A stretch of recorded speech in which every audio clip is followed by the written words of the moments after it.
فرعون بولا کہ پیشتر اس کے کہ میں تمہیں اجازت دوں تم اس پر ایمان لے آئے، بے شک یہ تمہارا بڑا یعنی استاد ہے جس نے تم کو جادو سکھایا ہے، سو میں تمہارے ہاتھ اور پاؤں مخالف سمت سے کٹوا دوں گا اور تم کو کھجوروں کے تنوں پر سولی چڑھوا دوں گا،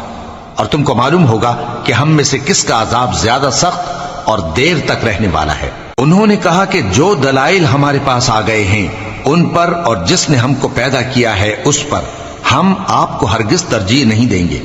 تو آپ کو جو حکم دینا ہو دے دیجئے، اور آپ جو حکم دے سکتے ہیں وہ صرف اسی دنیا کی زندگی میں دے سکتے ہیں۔ ہم تو اپنے پروردگار پر ایمان لے آئے تاکہ وہ ہمارے گناہوں کو معاف کرے اور اسے بھی جو آپ نے ہم سے زبردستی جادو کرایا، اور اللہ سب سے اچھا ہے اور ہمیشہ باقی رہنے والا ہے۔ جو شخص اپنے پروردگار کے پاس گناہگار ہو کر آئے گا تو اس کے لیے جہنم ہے جس میں نہ وہ مرے گا نہ جیے گا۔